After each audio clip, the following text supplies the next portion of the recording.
I'm Andrew Faust. We're here at the Center for Bioregional Living, and I wanted to share with you some of my passion as a teacher and why I am so drawn to permaculture as a way to transform some foundational understandings in our society and in our minds about how does this world work and what are our opportunities? What are the possibilities that lie before us as a species and as a civilization for becoming healthier and having a better life?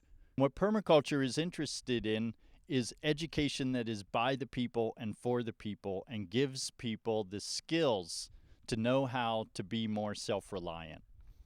Self-reliant in ways that are going to empower us and give us a sense of meaning, fulfillment, and much more highly nutritious and potent diets and communities.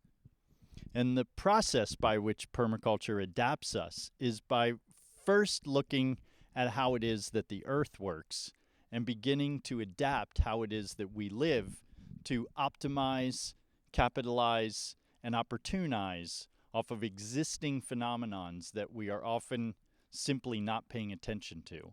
As simple as what happens when the rain falls? Are we getting a yield from that? Are we harvesting it? Are we doing something with it actively and thoughtfully in our landscapes? Or are we simply treating it as a problem and a nuisance that we're trying to pipe, pump, shunt, and send off site? What are we doing with water? It's estimated that maybe 3% of the entire water on planet Earth is fresh water that we can drink and that we should be ingesting, 2 to 3 quarts of a day, and makes up to 60% of your body, but is disparaged by the way in which we let business do its business in this country, and we end up with 50% of the freshwater streams in the United States being used in industrial cooling processes, most of which are in chronic noncompliance with the most basic environmental laws that we have. That's why we care about water, because what's happening to water is it is being ignored and it is to our detriment. There is no good science or ecologically intelligent way to do desalination. There is no way out of the fact that the planet only has 3% fresh water on it available to us, with really only about 1% being something that we can reasonably access. So very little of this very rare and sacred material is here for us.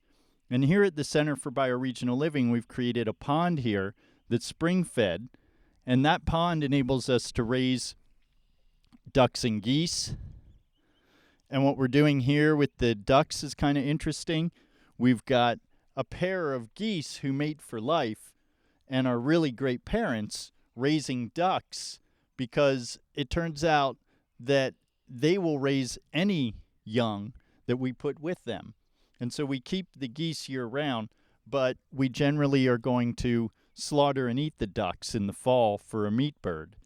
And that way we can keep having this really amazing benefit of the ducks and the geese eating the grass, eating lots of fluke worms that could get into our goats. We have 5 dwarf Nigerian goats here who we're milking. They have the highest butter fat of any goat. And the ducks and the geese actually help with the health of the goats because of their voracious appetite for slugs. So the ducks love eating the slugs. The slugs aren't beneficial to our gardens or to our goats. We also have rain tanks on the property. So we store over 1,550 gallons of water there off of a 1950s ranch that has nice southern exposure. The northern wall of the house, we have ramps and wild medicinal plants that we're growing there, making use of the microclimate of the building.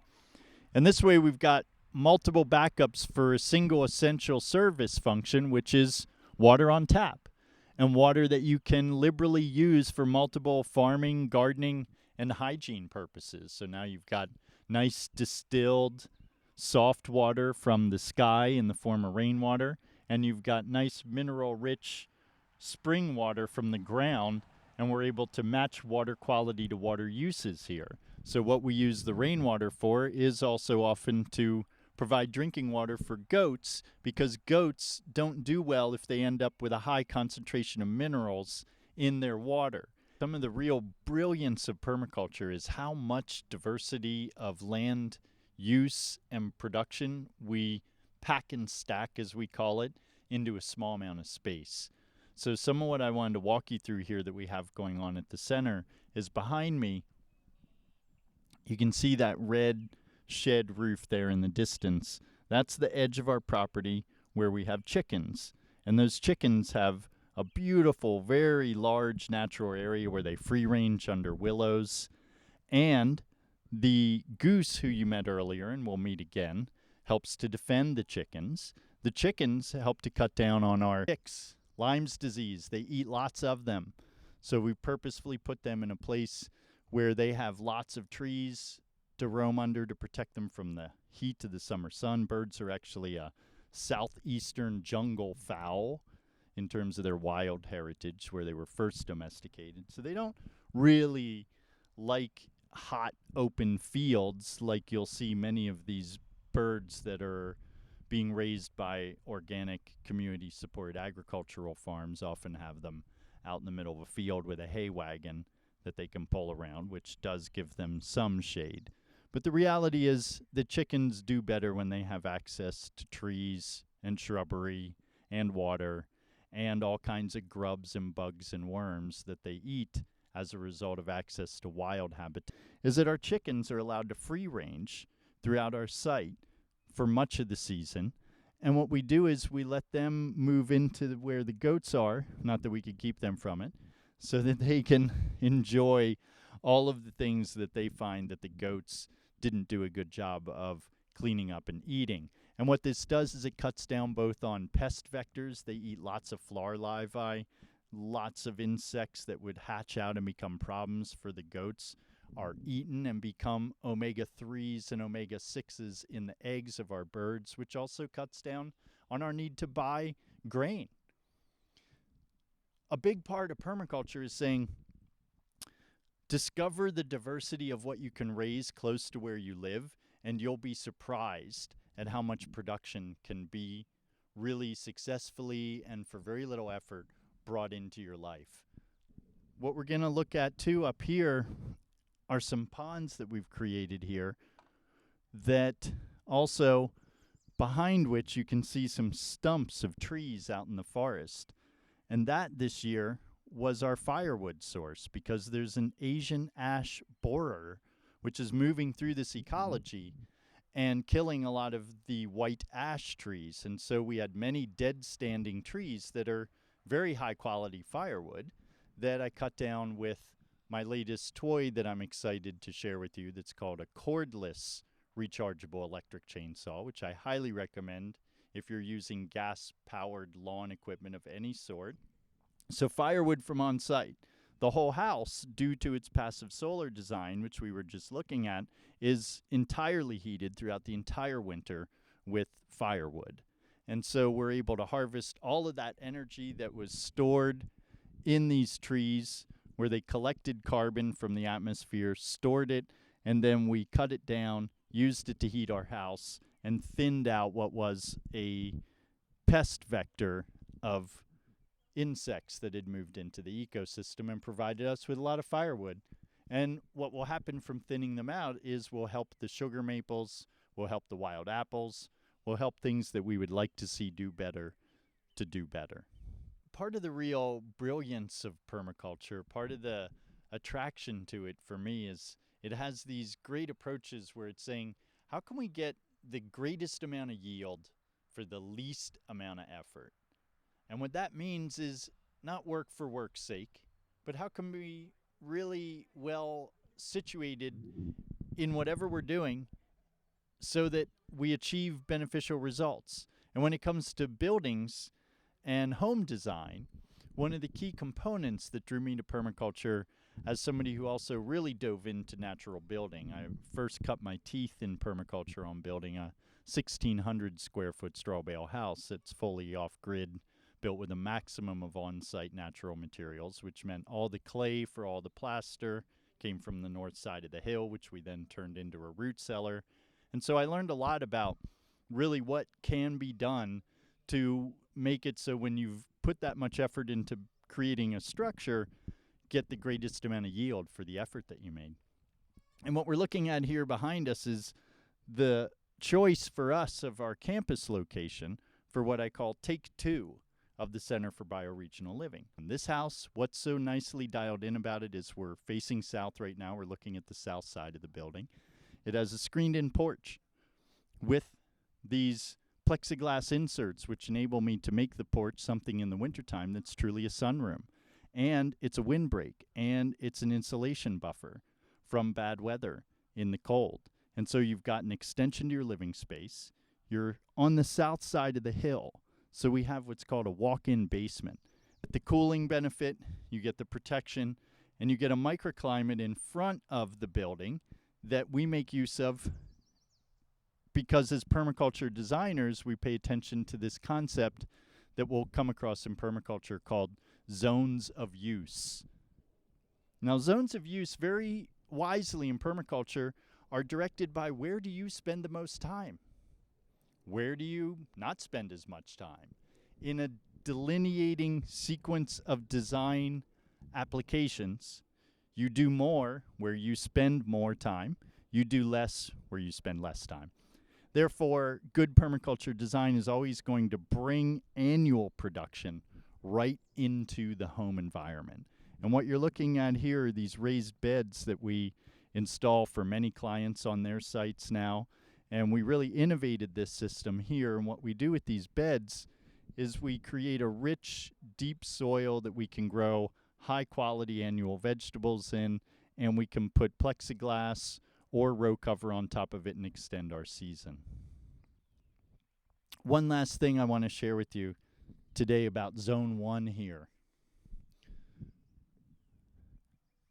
As you look over here, we've got next to the house a solar thermal hot water system that we're bringing online to begin to capture just the passive energy of the sunlight in hot water tubing that then we're going to integrate into another technology that I'm excited about that we're developing and doing a lot of research into, which is residential application of biogas.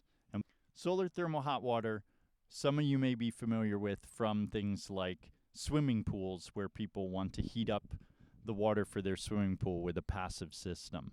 These technologies have been highly engineered throughout Northern Europe to the degree that in Austria they estimate in the wintertime they are using 40% less non-renewable energy sources to create domestic hot water than they would if they were not using solar thermal hot water to offset their use of propane or natural gas. Now, what that also means, to put it a lot more simply, is that in the spring and the summer and the fall in Austria, all of their domestic hot water is provided from this technology. What you're seeing behind me, which is a residential scale biodigester engineered and designed in China for the use of home waste systems to create a gas yield that can substitute things like propane and natural gas.